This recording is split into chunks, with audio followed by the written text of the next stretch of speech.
Sevilla, 5 siglos atrás, no solo fue puerto y puerta para el oro, la plata y las perlas que llegaban de América. También fue el lugar empleado por la Iglesia para embarcar a miles de misioneros que llevaron el Evangelio a tan lejanas tierras. Miles de apóstoles de la palabra de Dios dejaron atrás la Torre del Oro para adentrarse en las procelosas llanuras y cordilleras de un continente ignoto.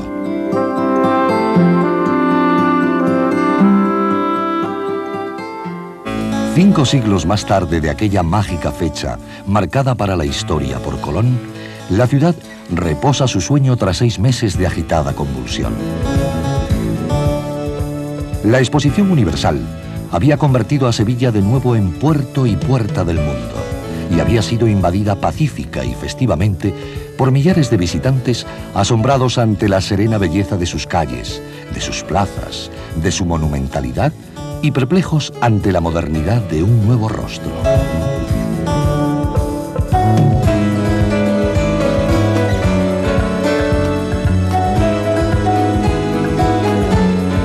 La Expo pasó, y con ello, la ciudad recobró una antigua calma marcada por el sabio ritmo, parsimonioso y autocomplaciente, que solo los andaluces saben vivir e interpretar. Pero Sevilla tenía una fecha pendiente. En los despachos de la Conferencia Episcopal se preparaba desde 1990 la celebración del 45 Congreso Eucarístico Internacional que iba a tener lugar en Sevilla durante el mes de junio de 1993.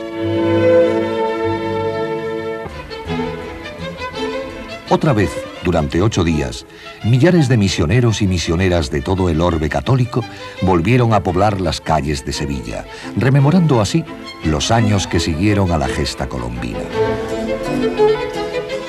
En pocas ocasiones como en esta, se ajustó más la ciudad a los versos cervantinos, aquellos que hablaban de una Sevilla convertida en Roma, triunfante en ánimo y nobleza.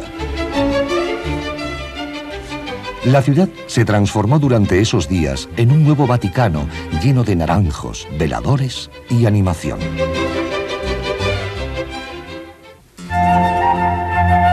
Más de 250 cardenales y obispos de las más lejanas diócesis de la cristiandad, incluidos patriarcas de los ritos coptos o maronitas, protagonizaron esta transformación. Casi 7.000 congresistas, entre los religiosos y las religiosas, seglares y especialistas, que fueron recibidos por la ciudad con sus mejores galas. Más de 650 periodistas de todo el mundo estaban preparados para informar de cuanto iba a acontecer. El último Congreso Eucarístico había tenido lugar en la capital coreana de Seúl en 1989 bajo el lema Cristo, nuestra paz. 4 años más tarde, el Congreso Eucarístico de Sevilla congregaba al rebaño de Dios bajo el lema Cristo, luz de los pueblos.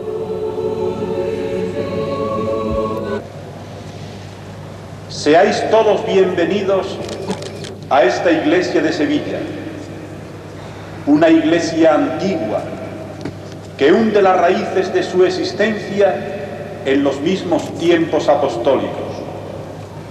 Una iglesia cargada de historia evangelizadora, pues madre y guía fue de las iglesias de América.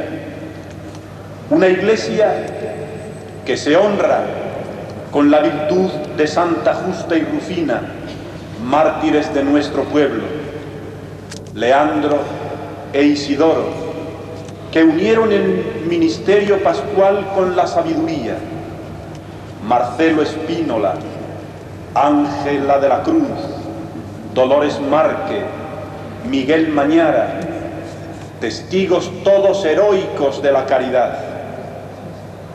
Una iglesia que vive en el deseo de esa nueva evangelización que como gracia y fuerza del Espíritu nos lleva a poner en el corazón de los hombres y en medio de todos los pueblos el amor de Cristo y el reinado de Dios.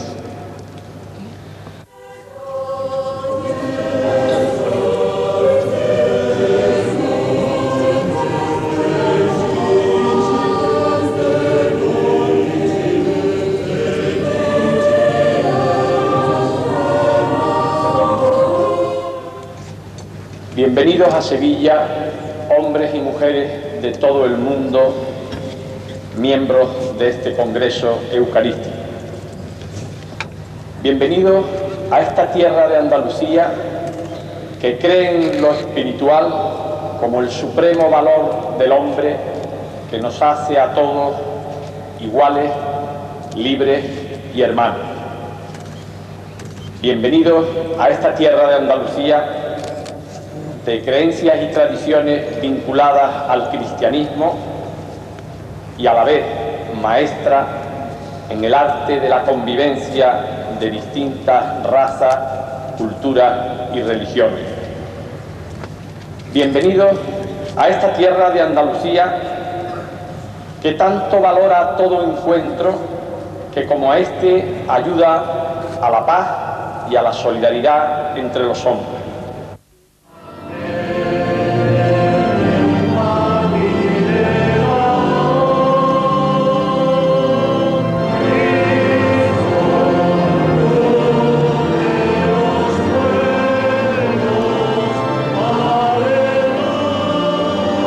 Durante los 7 días siguientes, la Catedral de Sevilla, la tercera del orbe cristiano por su monumentalidad detrás de la de San Pedro de Roma y la de San Pablo de Londres, convierte sus prodigiosas naves en una enorme sala de conferencias para oír las disquisiciones teológicas de los más notables príncipes de la Iglesia. Altas dignidades de la Iglesia católica, como el cardenal arzobispo de Milán, Carlo María Martini, al que se apunta con dedo firme como posible sucesor de Juan Pablo II. El cardenal arzobispo de Colonia, Joaquín Meissner, uno de los más destacados teóricos de la Iglesia actual. O el cardenal arzobispo de Manila, Jaime Mesín, un mito vivo del compromiso en la defensa de los derechos de los más olvidados, llenaron con su mensaje teológico las galerías del templo catedralicio. Los especialistas asistentes al Congreso destacaron el alto nivel de las ponencias. Pero frente a la reflexión sutil, conceptual y elevada sobre el misterio de la Eucaristía, se alzaron voces seguras y firmes denunciando la cruda realidad de los oprimidos en el mundo. La voz del cardenal Sin se levantó para denunciar la situación de olvido y desesperación en la que viven millones de personas en el planeta, condenados a no disfrutar ni de las migajas del banquete en el que solo una pequeña parte del mundo se sacia. Las chicas jóvenes vendidas a la esclavitud sexual en tantas ciudades de Asia. Los niños forzados a la prostitución para poder ganar algo para sus familias. Oh, nosotros tenemos docenas de estos, desde 7 años para arriba, abasteciendo a hombres del primer mundo. Pienso en Steve Biko, desnudo y muriéndose, llevado en un coche de la policía por malas carreteras a su Gólgota. Sé que niños fueron entregados ayer mismo para trabajar como esclavos en tierras vecinas a la mía. Y hoy, no en el siglo de Dickens, trabajadores de minas con menos de 20 años tosen en túneles sin aire. Basta. Pero como vosotros veis, Cristo hace suyos en la Eucaristía las heridas de todas estas víctimas. Cuando decimos amén al cuerpo de Cristo en la comunión, nos hacemos solidarios con ese Cristo que carga en sí mismo con todos estos. Y de esta manera debemos hacernos con Él solidarios con todo el sufrimiento y desgarramiento del mundo. Acompañaron estas denuncias otras autorizadas voces de la Iglesia en el tercer mundo, como la del cardenal arzobispo de Santo Domingo, Nicolás de Jesús Rodríguez López, presidente de la Conferencia Episcopal de América Latina, cardenal primado de América y legado pontificio en el Congreso Eucarístico de Sevilla. O la de Sor Juana Elizondo, superiora general de las Hijas de la Caridad de San Vicente de Paúl. Sobre todo de los que sufren. Voces solidarias, voces comprometidas, voces militantes en la verdad de Cristo.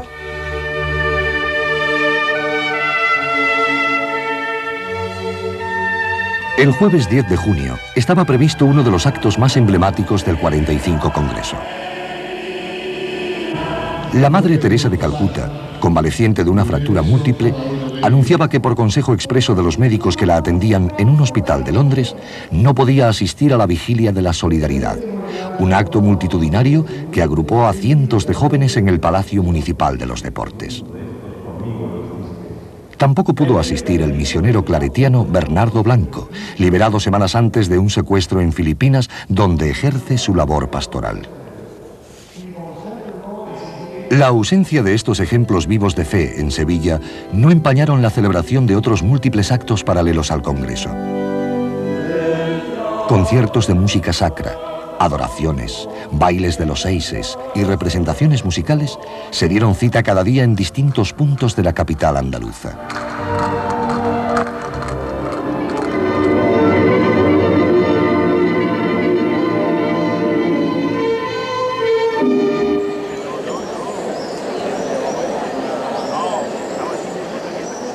La jornada de ese jueves coincidía con la festividad del Corpus Christi, y los sevillanos no guardan en su memoria una mañana de Corpus tan esplendorosa y concurrida. La procesión contó esta vez con la presencia extraordinaria del más alto número de solideos rojos y púrpuras jamás visto hasta entonces.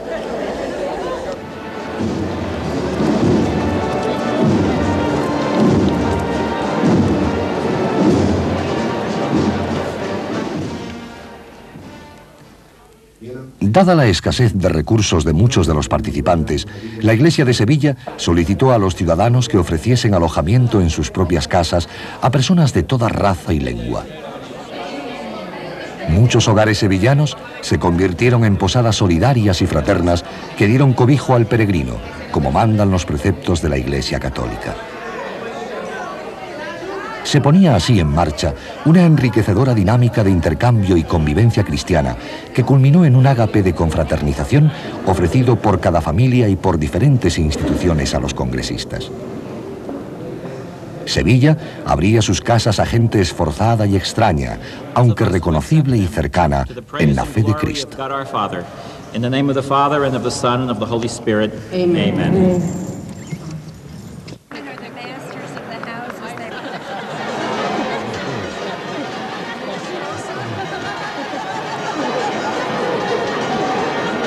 Y llegó el día más esperado por todos. Desde primeras horas de la mañana, muchos sevillanos se encontraban ya en las calles para acompañar a la patrona de Sevilla, la Virgen de los Reyes, que había salido en procesión extraordinaria. Aquella concentración de fieles era solo el preludio de un día cargado de vítores y aplausos. Minutos después, a eso de las 11 de la mañana, un avión de Alitalia aterrizaba en Sevilla. En una de sus butacas llevaba al sucesor de Pedro. Su santidad el Papa Juan Pablo II volaba por segunda vez a la capital andaluza que tanto le impresionó en su primera visita de octubre de 1982. Sevilla le esperaba con impaciencia. Sus majestades los reyes recibieron al Santo Padre y una multitud enfervorizada se disponía a darle la bienvenida.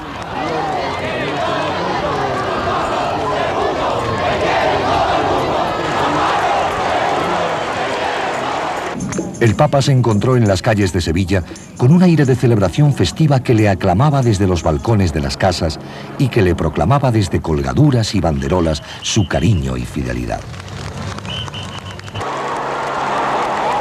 La multitud le acompañó con sus gritos de adhesión hasta su entrada en la catedral y luego se unió al rezo del Ángelus realizado por su santidad desde el primer balcón de la Giralda.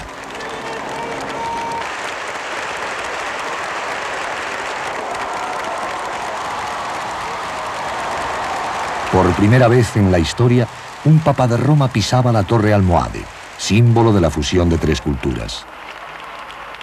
Una estampa inédita que sintetiza a la perfección el impulso universal de un papa peregrino. El papa se siente gozoso de estar nuevamente en esta antigua e ilustre ciudad, sede de San Leandro, y de San Isidoro, para adorar con vosotros la Santísima Eucaristía y para rendir homenaje a nuestra Madre del Cielo.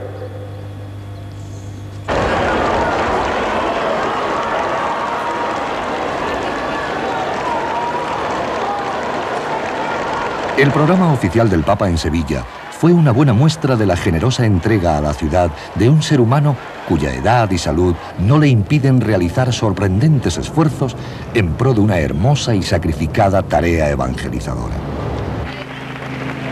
El mismo día de su llegada a Sevilla, asistió a la ordenación de 36 sacerdotes en el Palacio Municipal de los Deportes, ante una nutrida concurrencia que no cesó de vitorear al sucesor de Pedro. Momentos emotivos quedarán grabados para siempre en la retina de quienes siguieron la ceremonia.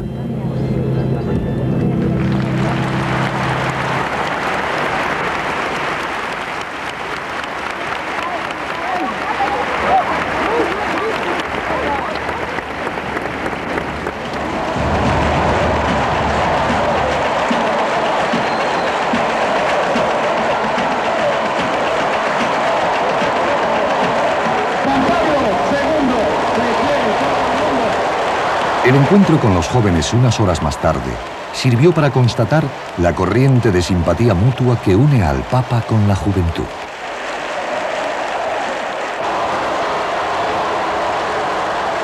Acompañado del nuncio de su santidad en España, Monseñor Tagliaferri, y del arzobispo de Sevilla, Monseñor Carlos Amigo Vallejo, Juan Pablo II se asomó al balcón del remozado Palacio Arzobispal sevillano para entablar un singular diálogo con la entusiasmada muchedumbre que apenas le dejaba hablar.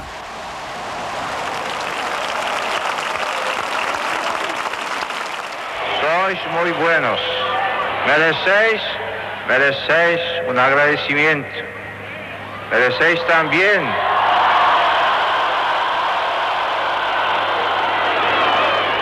no merecen. Sí, bien. Entonces no merecen.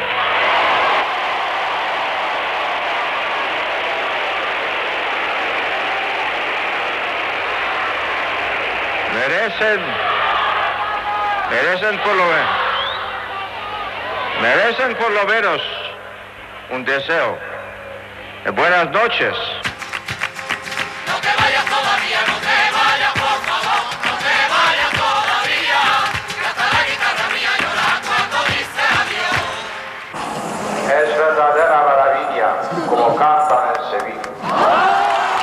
Las sevillanas del adiós, que tan buen recuerdo le dejaron en su visita del 82, volvieron a saludar a un sevillano de Polonia que rige los destinos de la Iglesia de Roma. Aficionado a las pequeñas y grandes cosas que ocurren en Sevilla, el Papa no es solo ya un sevillano más, sino un distinguido paisano en posesión de la medalla de la ciudad. El Ayuntamiento en pleno aprobó concederle dicha distinción a propuesta de la Real Maestranza de Caballería y con ello le bautizó en sevillanía. Sevilla no solo vivió intensamente las jornadas junto al Papa, también las vísperas. Acostumbrado al gozo impaciente de las esperas en la madrugada, protagonizó una más en el campo de la feria. Fue una noche larga, llena de oraciones, canciones y juegos. Gentes venidas de toda España se encontraron con una Sevilla que se negaba a dormir en su casa. El objetivo, obtener un lugar de privilegio junto al Papa. Juan Pablo II, solo unas horas después, iba a presidir, como 11 años atrás, una misa multitudinaria. Sevilla presentía algo, y sucedió. Pasaban unos segundos de las 9 de la mañana. Juan Pablo II aparece en el vehículo panorámico ante la muchedumbre. Sube trabajosamente los peldaños hacia el altar. Y es entonces cuando, sin pronunciar una sola palabra, el Papa viajero, en una mañana de verano adelantado, se gana el alma de los sevillanos. Se para, se arrodilla y durante unos minutos reza, fuera de todo protocolo, ante la imagen de la pura y limpia. Un Papa polaco, hecho sevillano, le reza a la Virgen del Postigo.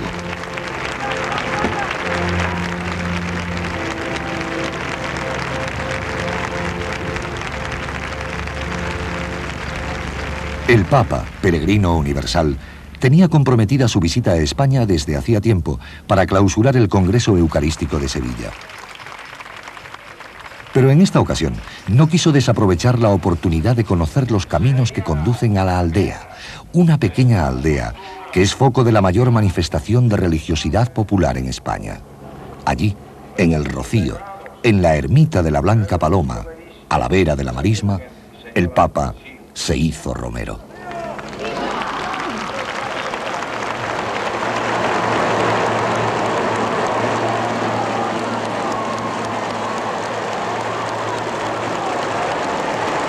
Huelva y su capital dieron una acogida entusiasta al representante de Dios en la tierra. Provincia injustamente olvidada en tantas ocasiones y bañada por un mar de historias, recobró su protagonismo colombino gracias a un papa que quiso acordarse de ella. Las calles de la capital eran un hervidero de gente. Las ventanas de sus casas palpitaban de júbilo y los balcones se engalanaron con banderas y proclamas exaltando el gesto del Santo Padre. Nunca antes un papa había estado en Huelva.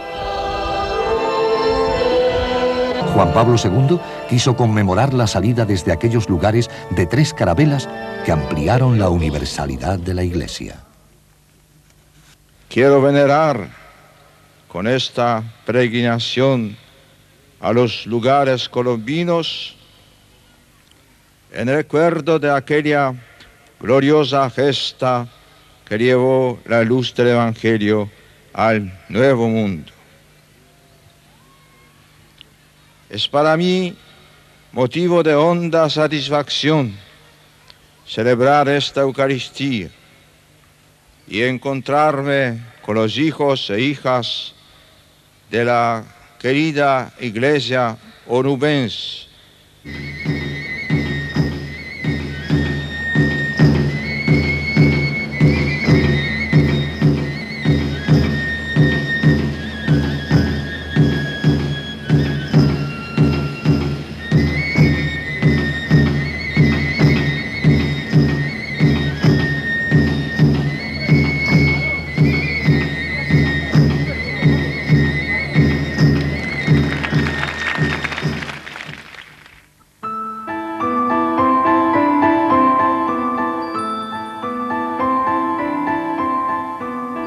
El triángulo de la fe evangelizadora onubense, Moguer, Palos y La Rábida, fue visitado por Juan Pablo II. El Papa conoció in situ la tierra que sirvió de lanzamiento para extender la fe por tierras americanas. Para el Santo Padre, fue como conocer un antiguo cabo cañaveral que hace 500 años vio partir hacia un universo nuevo la fe de Cristo. En La Rábida se gestó la aventura colombina gracias al sabio consejo de unos monjes franciscanos, orden decisiva en la evangelización americana.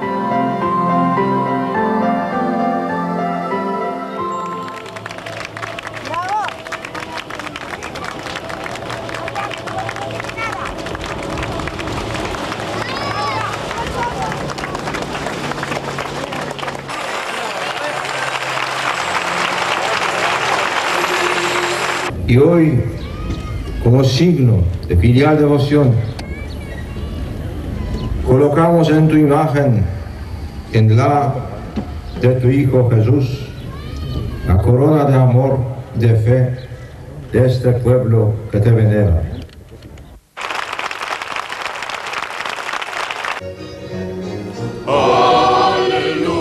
Más tarde, su santidad presidió la ceremonia de coronación de la Virgen de los Milagros. Aleluya, aleluya.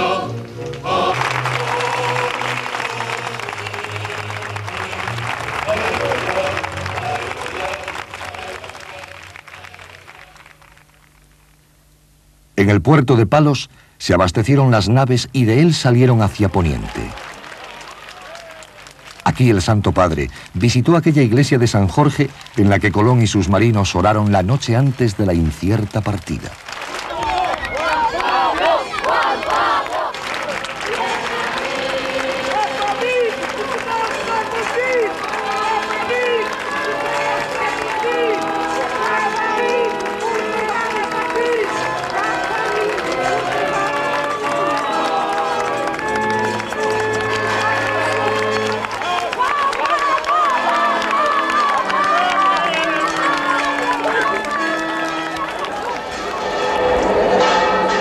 En Moguer, concretamente en este convento de Santa Clara que Juan Pablo II visitó, pasaron la primera noche europea los primeros indios venidos de América.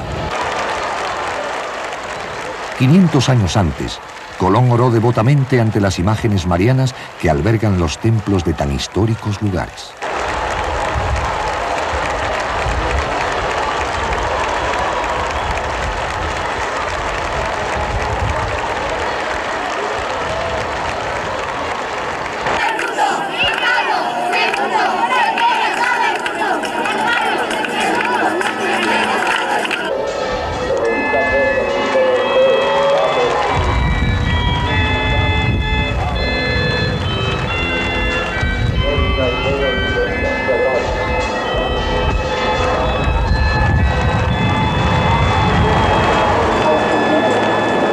Desde el claro cielo onubense a las verdes marismas de Doñana, el Papa, en un helicóptero fletado para la ocasión, tomó contacto con las arenas del Rocío. Juan Pablo II hacía así profesión de fe rociera y otra vez la multitud le aclamaba ante la blanca ermita de la Reina de las Marismas. Para la diócesis de Huelva, para esta iglesia andaluza,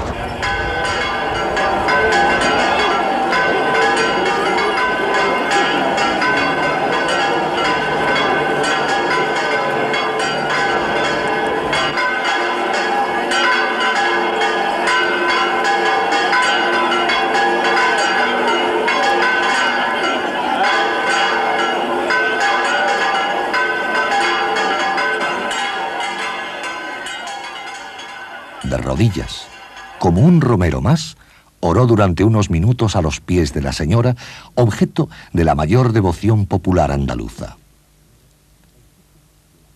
Resplandeciente y luminosa, la ermita rociera fue el marco de encuentro inmejorable entre el Santo Padre y la patrona de Almonte.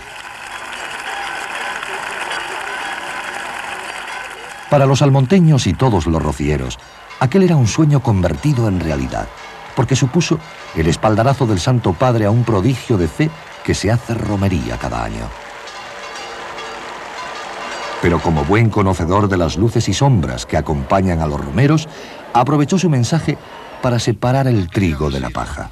Porque hoy os habéis acercado a esta modesta y entrañable aldea almonteña para estar cerca de nosotros, corazón con corazón, en el ambiente campero y marismeño que es marco habitual de nuestras romerías.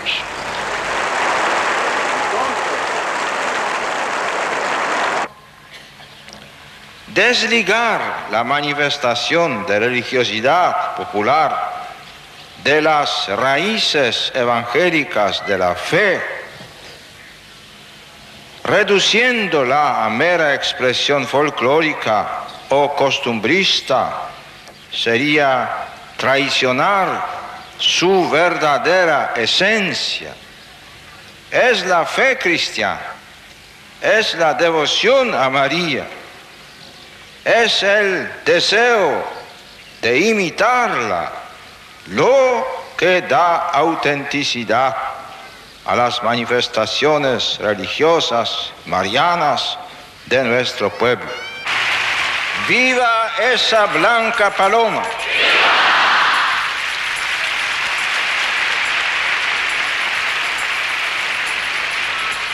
¡Que viva la Madre de Dios! El mensaje fue tan claro como la luz de Doñana o como el mismo rostro hermoso de la Virgen. El Papa siguió su peregrinar hacia otras tierras. Pero en la memoria colectiva de dos provincias hermanadas por la palabra solidaria del Santo Padre, vivirá para siempre el gozo de unas jornadas compartidas con todo el hondo sentir de la fe de un pueblo. Un pueblo que estuvo más cerca que nunca del Papa de Roma.